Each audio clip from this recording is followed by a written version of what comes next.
Hello दोस्तों, भाई और मित्रों, मैं आपका दोस्त राजू कश्यप। जय माता दी, जय गुरु गोरखनाथ भगवान की जय। हरि ओम नमो नारायण। आदेश आदेश आदेश बाकी बिहारी झाल की जो घाटे सा मारती आरती का हमारे यूट्यूब चैनल पे स्वागत है। माता रानी कल्याण करे तथा अस्तु भव। आज मैं आपको बताने वाला हूँ मनुष्य पूजा पाठ क्यों करता है, उससे क्या क्या लाभ होते हैं जीवन से लेकर मृत्यु तक। समझते हैं। आपके मेरे माता पिताजी ने पूरी जिंदगी पूजा पाठ में व्यतीत कर दी, सुबह से लेकर शाम तक। कुछ लोग तो सारा दिन करते हैं, कुछ लोगों को सुबह से लेकर शाम तक टाइम मिलता है, और कुछ लोगों के बहुत सारे प्रिय देवी देवता होते हैं, और जिसमें से कुछ ऐसे भाई बंधु मित्र जन है वो भगवान को नकार देते हैं, कहते हैं ईश्वर को दिखाओ। तो विशेष तौर से उनके लिए जानकारी, इस पूरे भूमंडल पे आप विचरण करें, अपने जीवन जीवनी को जिए, ग्रस्त रहे, आईफोन चलाए, टेलीविजन चलाए, बाइक चलाए, फरारी कार चलाए, मोटरसाइकिल चलाए, दारू पिया, दारू पार्टी करी, स्मैक, ड्रग्स, गांजा इत्यादि के नशे करे, और आपकी मृत्यु हो गई 100 अरे 200 साल बाद हुई। ठीक, आपकी एनर्जी कहाँ चली गई? अगर ईश्वर सत्य नहीं है तो नेगेटिव एनर्जी और पॉजिटिव एनर्जी नासा, ठीक, विदेश के रिसर्च बताते हैं। अब तुमको अगर हम विदेशी कल्चर को फॉलो करते हैं ना, करो, हम बता रहे हैं, तुमको फॉलो करवा रहे हैं। अब वो बात क्या करेगा, बात ऐसी एक्चुअली बात थी जो एग्जिस्ट नहीं कर रहे थे, और भी हम उनको इंटरफेयर कराते हैं। ठीक,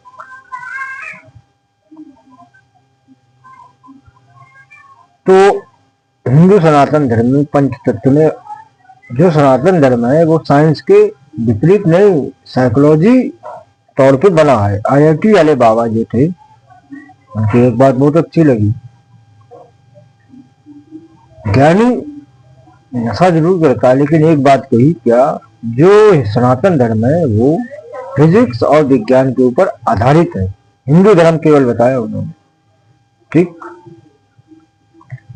अग्नि दाह संस्कार क्रिया हुई शमशान घाट में, और पंच महाभूत विद्यमान है शरीर के अंदर, और पूरे भूमंडल में भी पंच महाभूत विद्यमान है।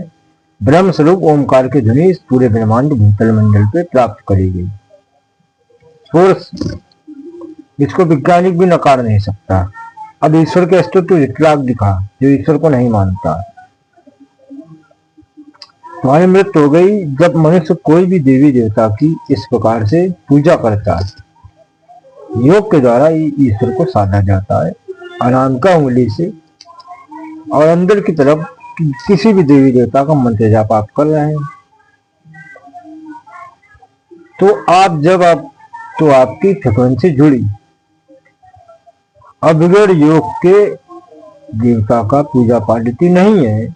अब ध्यान दीजिएगा कि जब आप पूजा करेंगे तो माला करने से आपका ध्यान स्थिर होगा। अब जो नहीं ज्ञानी है तो वो कहेंगे केवल माला करने से तुम्हारा ध्यान लग गया और ईश्वर नाम जैसी कोई एनर्जी नहीं है। हम वो खुद इतने सक्षम है भाई, उन्होंने इतनी पढ़ाई कर रखी, उनका भेजा। ठीक, ईश्वर को पाने के लिए पढ़ाई की आवश्यकता नहीं है, केवल सत्य मार्ग को जानना जरूरी है। आप वेद नहीं पढ़े हैं, आप शास्त्र नहीं पढ़े हैं, तो क्या आपको ईश्वर नहीं मिलेगा? मिलेगा। क्यों? इसी पूरी भूमंडल पे एक ही हवा और एक ही अग्नि, 5 तत्व एक ही विद्यमान है पूरे भूमंडल पे। ठीक, और सारे धर्म उसी के सर्कुलेशन में काम कर रहे हैं। सारे धर्म जो है उसी के क्रियाकलाप में काम कर रहे हैं। इस भूमंडल से कोई विपरीत नहीं जा सकता है। तो आप जब की मृत्यु हो जाएगी आपकी आत्मा, तो आप एक फ्रिक्वेंसी से जुड़े हैं, तो वो रीडिंग आपके दिमाग में होगी, तो आपको इस देवता के लोक में जाने के लिए आसानी होगी। यदि आप ब्रह्म योगी हैं तो आप ब्रह्म चिरामी, यानी कि बहुत सारे अघोरी संत महात्मा हैं जिनको लिखा है कि ब्रह्म लीन हो गए, यानी कि समाधि में बैठे बैठे वो अंतिम दाह संस्कार क्रिया से पहले ही ब्रह्म में लीन हो गए। उनका सौ नहीं जलाया जाता है, बहुत सारे साड़ी चलता है। इस प्रकार की क्रिया हुई। बगैर योग के आप भगवान को नहीं जान सकते हैं। जितना तगड़ा योग होगा उतना बड़ा आपके पास ईश्वर को प्राप्त करने का साधन होगा। और जो नहीं मानते कि साधना करी वो घंटा, ठीक सुनो,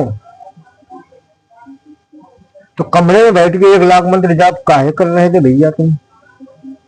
वो भी एक माध्यम है ना। साधना का मतलब सिंपल सा होता है कि ये एक छड़ी, अब इसमें कमजोर व्यक्ति होगा तो इसको घंसड़ से ऐसे करके इस पे अधिक बल लगाएंगे तो ये टूट जाएगा। तो क्या होगा, दोनों हाथ का बल एक दिशा में मार हो रहा है, ये मार खोपड़ी का 20 सेंटीमीटर। जब आप किसी भी चीज में लगातार घर्षण करोगे तो टूट जाएगी। उसी तरह साधना क्षेत्र भी होते हैं। जब मंत्रों के जोर पे एक जगह पे एनर्जी को साधा जाता है तो वो एनर्जी डिकोड होती है, यानी कि जागती है। और साधना क्षेत्र में जुड़े हुए जानकार साधक ये जान ले सबसे पहले कि एनर्जी को भेजने को आपका अनुभव नहीं है तो आपकी साधना बेकार है। आप एनर्जी बुला लें, जिस कर दे, उसको माध्यम होते हैं, साधने के गुरु होते हैं, गुरुकुल है। ठीक, वैदिक पूजा पद्धति से देवी देवता के अनुष्ठान करे जाते हैं। बगलामुखी देवी की पंडित कोई साधना करे तांत्रिक है? बता दो कमेंट करके, पंडित कोई तांत्रिक है? नहीं। पूरी पूजा पद्धति के अनुसार किस प्रकार से कलश, किस प्रकार के मंडल रचना करी गई और बाबा हल्दी की माला पे बगलामुखी मंत्र जाप चले और शत्रु की बुद्धि स्तंभन हो गई।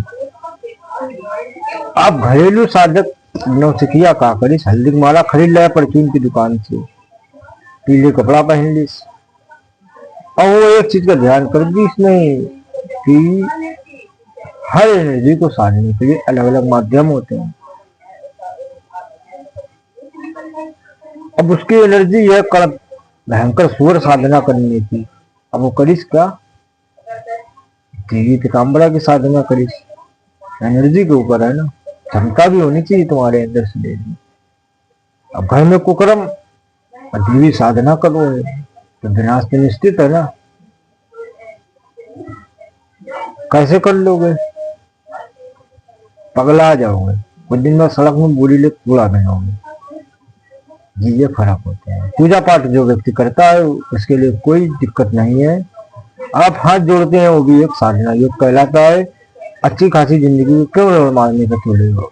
यदि आपको वीडियो अच्छी लगी हो तो लाइक करें, शेयर करें, कमेंट करें। जय माता दी। फिर मिलेंगे एक नई खोज के साथ। मैं आपका दोस्त अपना राजू कश्यप। हरिओम नमो नारायण। आदेश नवनाथ गुरु संप्रदाय की जय। गुरु गोरखनाथ दत्तात्रेय भगवान की जय हो।